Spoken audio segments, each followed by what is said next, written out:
Hello, good morning, and how are you? Welcome to Shifaa Online TV. Vision without action is a dream, but vision with action makes a positive difference. Hope you're having positive vibes as we are having a biology class today, being a Tuesday, by Mr. Moses. I hope you are quite rejuvenated with the feed he will be giving us. Remember that the program is sponsored by Al Shifaa Muslim Youth Initiative in conjunction with Al Shifaa Online TV with Radio Salam Radio Salam Kenya, and together with the Office of the Senate of Mombasa County, Brother Mohammed Faki. Let's get started as it's spiced out in biology.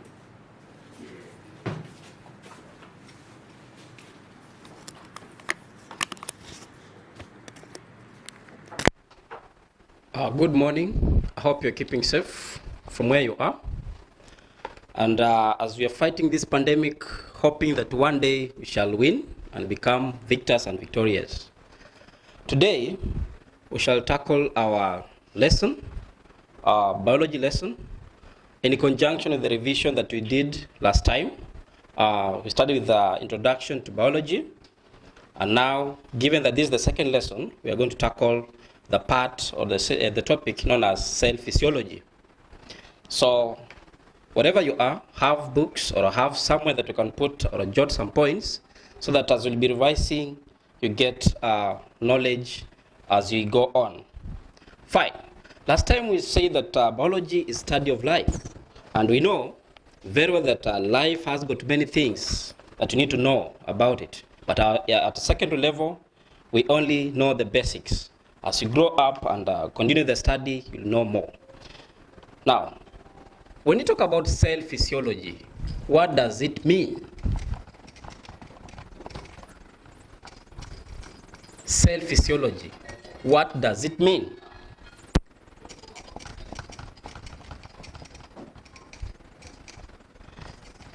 We say that the study of cell is called cytology. Now, when you talk about the cell physiology, it's just the study of the structure and function of the cell, all right? So, this study of the function of the cell structure is known as cell physiology. We know very well that cell is the unit, basic unit of life, or sometimes we say is the simplest unit of life, okay? Meaning, the building blocks of life is cell. Be it is a plant or an animal, this building block of life is cell, okay? Now, imagine that this diagram that I'm drawing is a cell. Now, when you build up these cells or you make them together, they'll make something what you call tissue. Okay? So tissue is a group of cells working for the specific function. Now, when these tissues, all of them combine together, they make what you call an organ. For example, talk of a heart as an organ. Now, when you combine several organs together, working for the same purpose or the same function, we call it organic system. Are we together? Now, the organic system is the one that makes the body to have a particular kind of function that make life go on. Now, we want to know what cell. We want to know what cell entails so that the life can go on in our day-to-day life. Now, cell physiology, given that we are going to study the structures of the cell. When we talk of the structure of the cell, it means there are some parts that make up a cell. In this case, we have what we call the membrane. Okay? We have the organelles. Okay? We have, apart from the organelles, we have also the other minute factors that are inside the cell, but at this moment, just want to know much about the cell. Now, when we talk about the cell, we have several types of cells. All right? We have several types of cells. Membrane. When we talk about membrane, we have various types of membrane.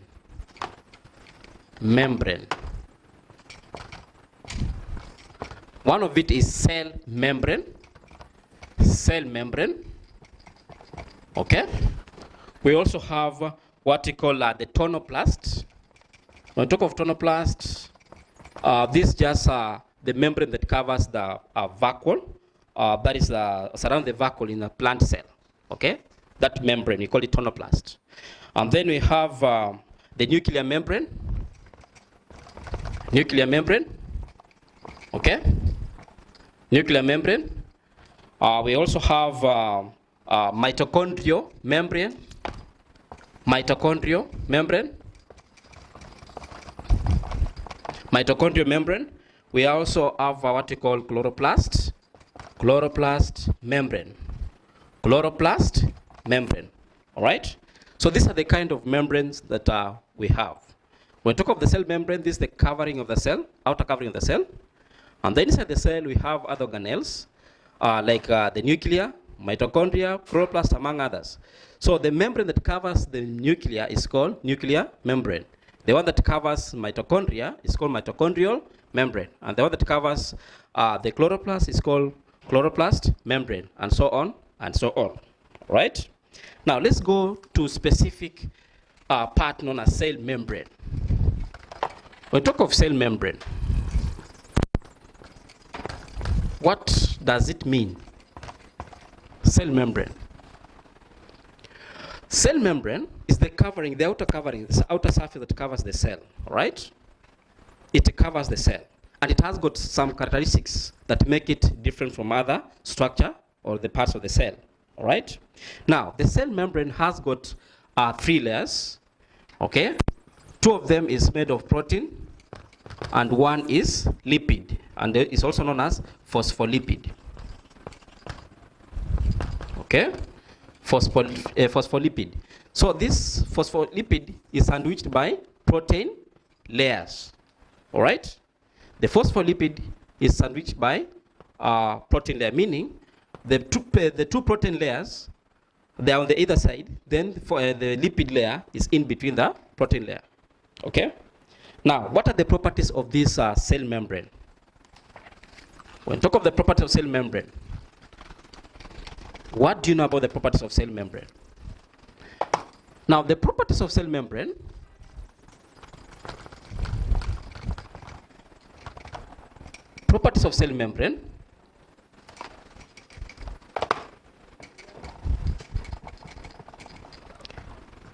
when we talk of properties of cell membrane, it means the characteristics of the cell membrane. And one of it is we have permeability. Okay? So cell membrane is semi-permeable. Semi-permeable. It's semi-permeable. What does it mean? It allows some material to pass through while others not. Don't forget, when we talk of the cell wall, it's different. Cell wall is permeable. It allows almost all the materials to pass through. So the cell membrane is semi-permeable in nature. Some material can pass through and others cannot. Okay?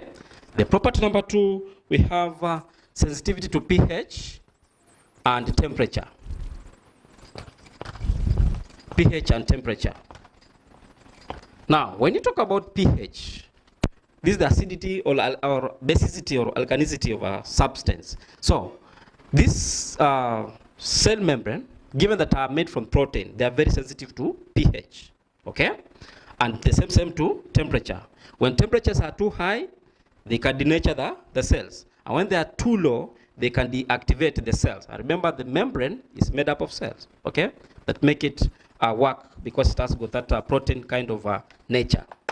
All right? Now, when we talk about pH, we have the condition in which this cell membrane can work in. Well, if the pH is too high, to some extent, some of the cell cannot survive, can die. Why? Because the destruction will start from the membrane as it goes downwards, okay? And so making that cell not to exist, all right? The property number 3, we have it possesses electric charges. It possesses electric charges. It possesses electric charges. Okay? What does it mean? It means it has got both negative and positive charges, whereby it helps to detect the kind of changes in the environment. Okay? So these ones will affect the manner in which substances move in and out of the cell. Okay? So up now, I think when you talk of property of cell, you can name. There are only 3. at this level. But when you go higher levels like university, there are a lot of things that you can be told concerning the same. So we began by saying that cytology is the study of cell. Now, under the cells, we have got what you call the organelles, or the structures that make up a cell. Now, these structures, when you study the structure of the cell, it's called physiology. Okay? Now, when you study the cell, or physiology part of the cell, what does it mean? You are going to know more about the cell and how it works within the kind of environment. Okay? And that's why we need to understand how it behaves, kind of permeability, the temperature and pH, whatever response, and then the way it behaves when it is brought in a given kind of media.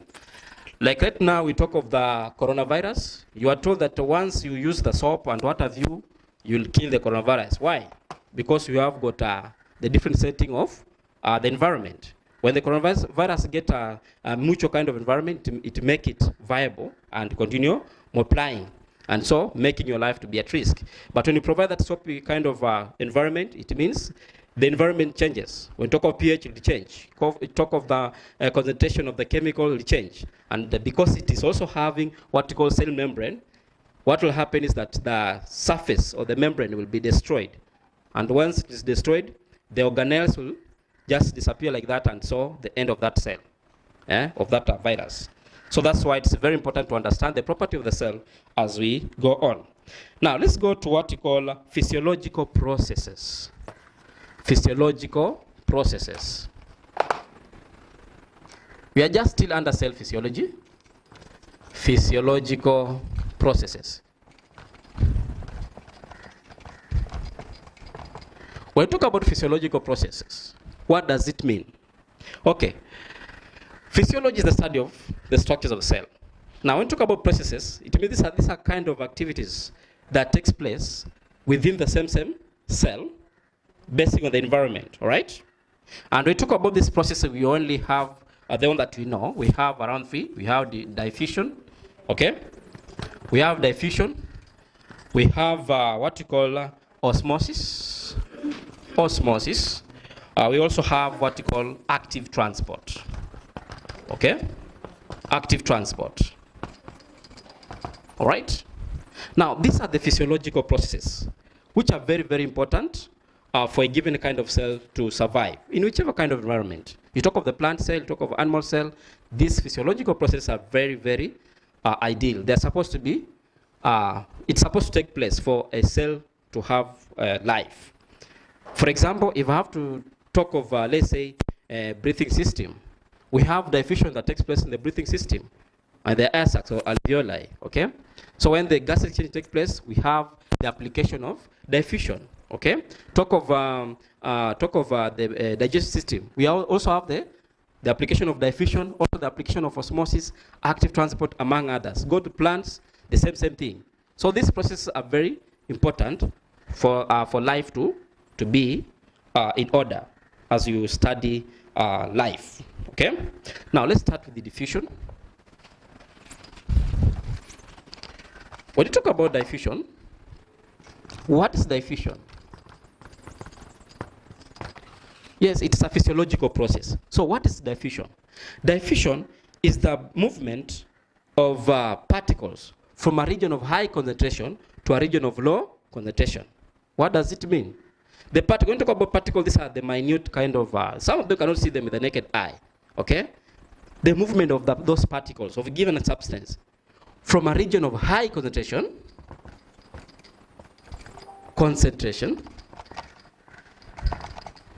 to a region of low concentration. Meaning, for example, assume that this one is a room, okay? Then I come with, or let's say somebody smokes a cigarette from this corner, okay? So somebody smokes the cigarette from this corner. So the person will be at this corner, corner B. After some time, he or she will start feeling the smell of the cigarette. Why? Because the particles of that cigarette, as this person was smoking, will be moving from this corner A to corner B through the process known as diffusion. Okay? So that movement, we call it diffusion. The movement of particles from a region of high concentration, meaning the number of particles at this corner are too high than the number of particles in this corner B. So that's why you see the particles will be moving from this corner A to corner B. After some time, you find the whole room will be smelling cigarette. That's what we call diffusion. All right? Good. Now, on the same diffusion, I'd like you to do this. If it can happen that maybe you want to do some practical outside there at home, if you have what you call potassium permanganate 7, you can try, okay? Then you find the difference in the concentration of particles between the region of high concentration and the region of low concentration, all right? So you need to go and work out if you can, okay? Now, the difference in the concentration, remember, I've been using the example of somebody smoking from corner A, and the other one is just sitting that's at corner B. So this somebody that is smoking from this corner will be making this corner to have high concentration, okay, of smoke from cigarette. And then somebody at this corner, before the smoke, let's say, enter, somebody at this corner will not feel that much of smell from the cigarette. Why? Because the concentration is still low. But after some time, you find the whole room will be smelling cigarette. So the difference between this concentration, okay, of the cigarette or smoke of the cigarette in this between these two corners, we mean that is a concentration gradient. So the difference between the high concentrated point and the low concentration point, it is concentration gradient. Okay, are we together? That's what we call concentration gradient. And in this case, because we are studying diffusion, we call it diffusion gradient. Sawa. Now let's go to the role of diffusion in living things. Role of diffusion in living organism. We talk of living things, living organism, it means the same. Okay? So what is the role of diffusion in a living organism? When we talk of living organism, we mean that is plant and animal. Okay? Plant and animal. Now, one, we have absorption of materials. Absorption of materials.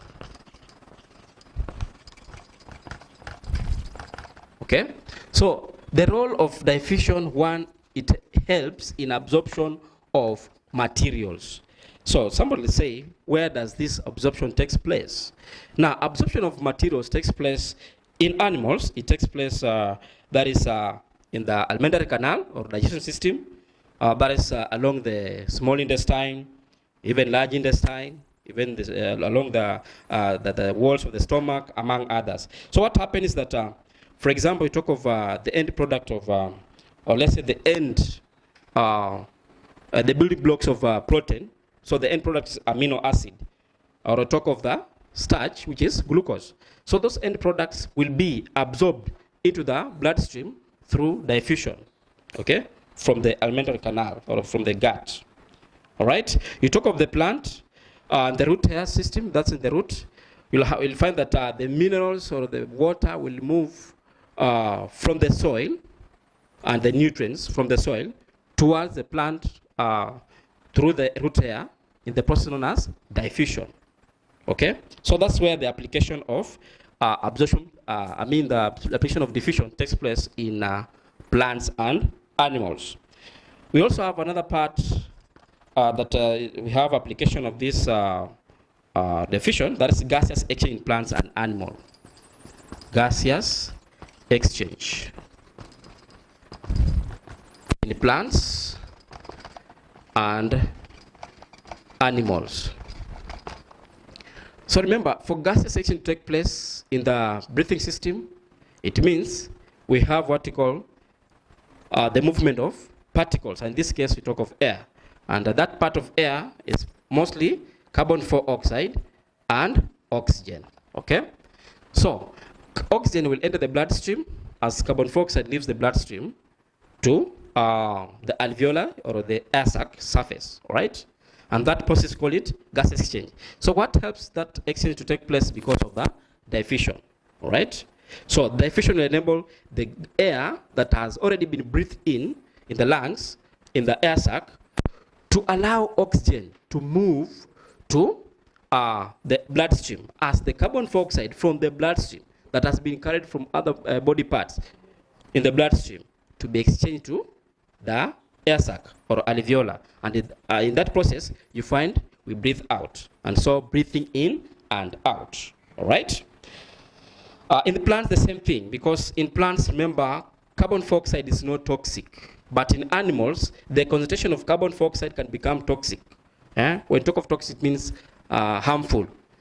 So plant can, in reverse, use the carbon dioxide during the photosynthesis and oxygen during respiration.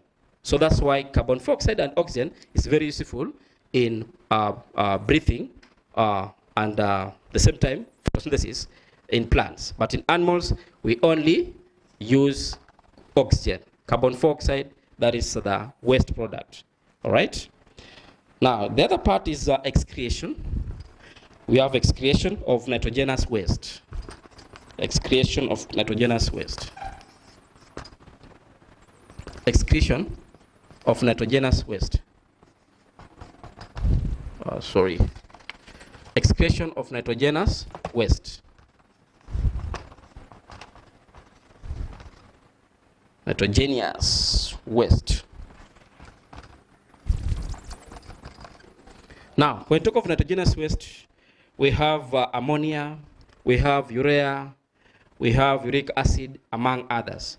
So for those who do not know the meaning of excretion, excretion is just the elimination of waste product from the body to the surrounding, let's say the environment. So in the process, you're trying to clean the body, whether it's an animal or a plant, okay? So that kind of removal of waste product is called excretion. So this nitrogenous waste, for them to be eliminated, we have the application of diffusion, all right? When you talk of, for example, in animal, we have urea, especially animals under the group of mammals. They excrete urea, which comes out through the urine. So this urea, you know, is, the removal of urea is done in the kidney. And in the kidney, we have the application of diffusion, okay, among others, and so on.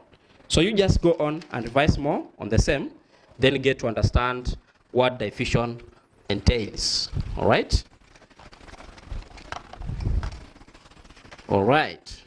Now, given now you've known the application of diffusion and the use of diffusion in plants and animals, I want us to go to the next part on the factors affecting diffusion.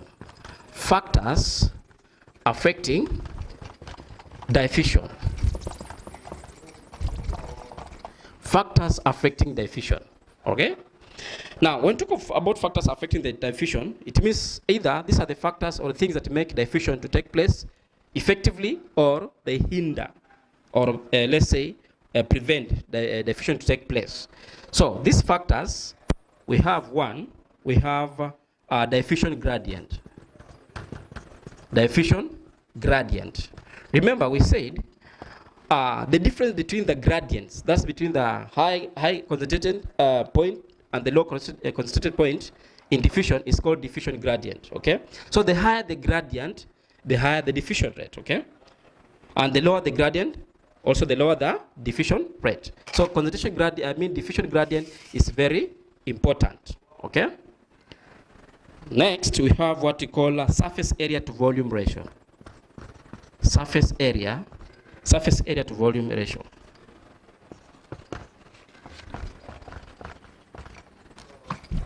To volume ratio. So what does it mean? For example, if I talk of two organisms, let me use a rat and an elephant. Okay? Now, when you compare a rat and an elephant, okay, all of them are mammals, but their body sizes varies. So when you look at the rat, its surface area to volume ratio is very high compared to elephant, because the elephant is bigger, and so the surface area to volume ratio is very low. Okay? So, for diffusion to take place effectively, it needs to have the higher surface area to volume ratio. Okay? Are we together? Higher surface area to volume ratio. Meaning, in a rat, diffusion can take place very fast than in an elephant. The elephant will need to have other kind of complexity that will need to be put in place. Another one, you talk of, let's say,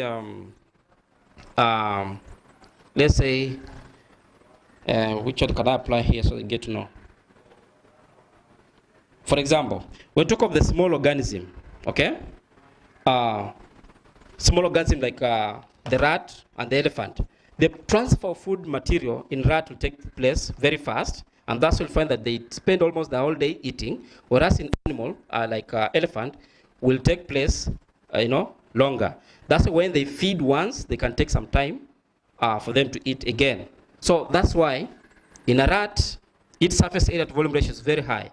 That's why the diffusion here takes place very fast. But in an elephant, the surface area to volume ratio is low, and that's why as it goes on eating and continue feeding, it will need to wait for some time for whatever it ate to be digested and be absorbed in its body structures and what have you. So the surface area in volume and that surface area to volume ratio in elephant is very low. That's why it takes some time. So the higher the surface area to volume ratio, the higher the diffusion, and the lower the surface area to volume ratio, the lower the diffusion. Then we have number 3. We have thickness of membrane and tissues. Thickness of membrane and tissues. Thickness of membrane. Thickness of membrane and tissues. Okay? Thickness of membrane and tissues.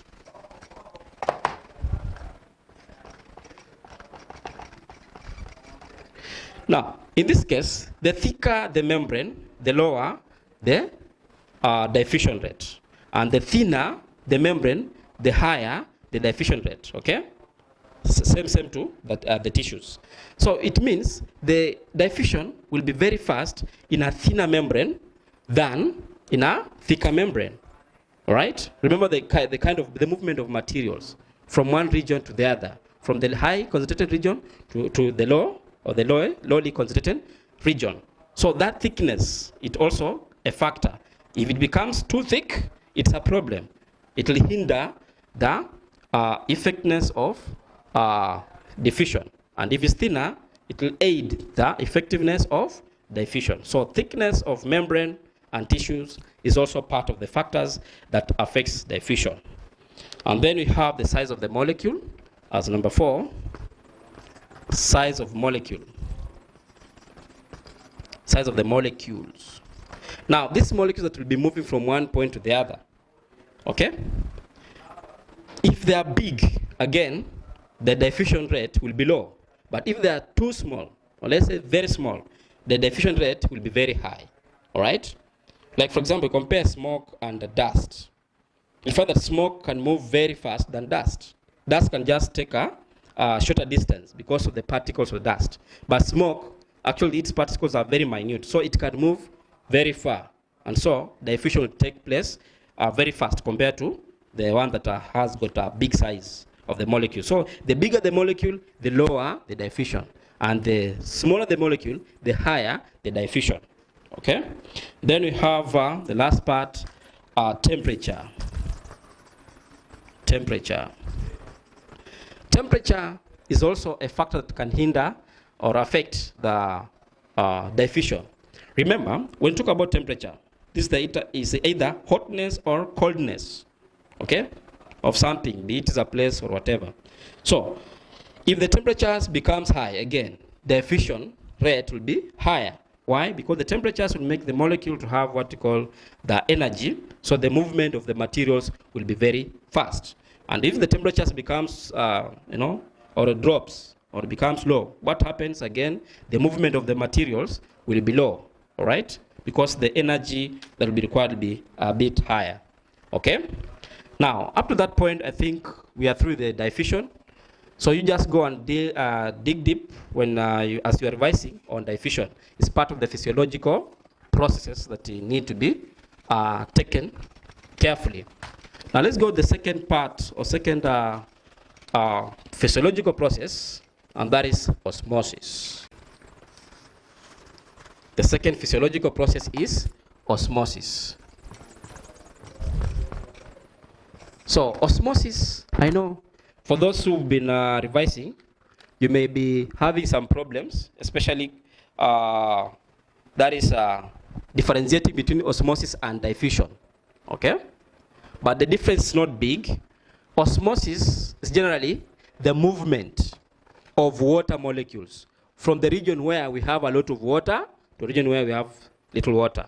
But now when you talk of just given a kind of particle, then you can say is the movement of substance from a diluted place to a lowly diluted place. So in that case, we mean the other kind of materials. But in this case, we just focus on water. When water moves from where we have a lot of water to a region where we have little water, or let's say less concentration of water, then that is osmosis. So don't confuse, because osmosis it deals much with water, but in diffusion it deals with any other kind of substance. So osmosis is the movement of water molecules from a region of high concentration of the same water to a region where we have low concentration of water. However, sometimes you can say the movement of water, the water, or let's say substance, from a dilute region to a lowly diluted region. In that case, maybe you may understand it well. However, now, as you're defining it, you need to have this kind of term in place. It does not take place in just any other kind of region, or let's say environment. It takes place in what we call across the semi-permeable membrane, meaning in a living cell. Okay? So, when we talk of semi-permeable membrane, you remember we talked of the types of membrane. If you remember, semi-permeable membrane.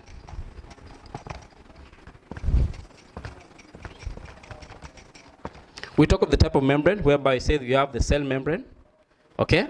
And the types of the cell membrane, its characteristics we gave out. We said it has what we call when it comes to permeability, it is semi-permeable in nature, meaning there are some of the materials can pass through and others cannot pass through when you talk of the cell membrane, okay?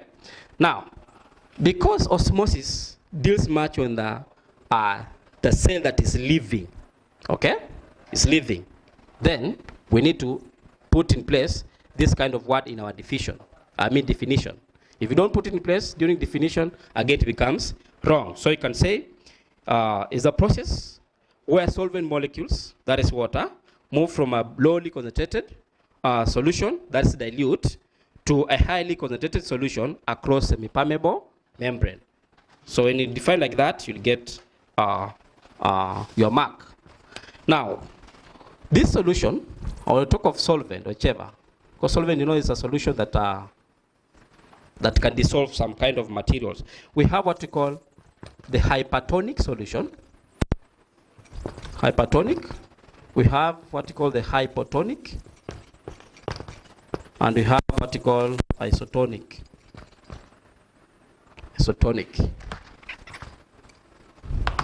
Isotonic solution. Remember, when we talk of the movement of water from that region, the way you have just defined, this kind of water, as it moves, we have what we call the mixing of other kind of whatever material to make it to have a solution. Because solution is a mixture of a solute and a solvent, all right? In this case, for example, if you mix salt and water, so water will become a solvent, and salt will be a solute. So when you combine solute and solvent, you get what we call solution. So the types of solution that we have what we call hypertonic solution, hypotonic solution, and isotonic solution. So hypertonic solution, this is a solution whereby its concentration is higher than the surrounding, okay? For example, if I use, let's say, let me take, for example, this substance A. Then I place this substance A, let's say, in a basin of water. And this substance A, let's say it was having sugar in it. When I place it in water, what will happen is that it means inside this substance, the concentration will be higher. So it will be hypertonic. But in water, it will be lower. It will be hypotonic. All right? So hypotonic is opposite of hypertonic. Hypotonic is whereby the concentration of a substance is lower than the surrounding. Okay? The concentration is lower. Now in this case, for example, I use the same example. I take water and then I put that substance inside water. Let it happen that this water may be salt water. Let's say it's salt water. Okay? And this substance B, let's say it has got salt in it. Okay? And let me assume that it has got what you call a membrane. Okay? Now what will happen is that water is salty. And this substance, let's say it has nothing. It's just substance. Let's say it has fresh water. Let me use that as an example, fresh water. So what will happen that when you compare the concentration of these two solutions, you'll find that this one will be lowly concentrated in substance B. But in water, it will be highly concentrated. So you can say salt water here, it's hypertonic, but this substance B is hypotonic. Okay? Whereas in the first case, we were talking of this substance being higher concentrated than the same water. All right? Then lastly, we have isotonic. Isotonic is whereby, for example, I take the same substance, let's say substance C. Then I place in, let's say, a liquid somewhere, let's say, or a solution somewhere. Then it happens that this solution, this substance C, its concentration is the same as the concentration in whatever is in that solution outside the cell. For example, I say, let me use this one as salt water, and the same in this solution, I mean the substance C, it has got salt water. So you'll find the concentration will be the same. Okay? There's no one that is above the other one. So we talk of isotonic solution. Okay? The concentration is the same. All right? So I think as you are doing your revision, do much practice and revise more, because the more you revise, the higher or the more the better you understand the concept, and when it comes to answering of questions, you will not have problems. Okay? Now, as I wind up, we have what we call the factors that affect the osmosis. We have the osmotic pressure, just in the same case of diffusion. We have osmotic potential, among others. Okay? So do your revision. Next time when we meet, we shall tackle more on the physiological process, and possibly this time we shall tackle maybe, we shall finish part of the osmosis, that's in relation to animals and plants, and then we do with active transport. Have a nice time until we meet next time. Bye-bye. That was Mr. Moses taking us through biology. Hope you've enjoyed the lesson clearly. As he said, make more practice.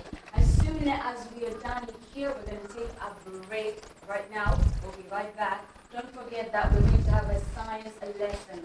And I hope you enjoy your break.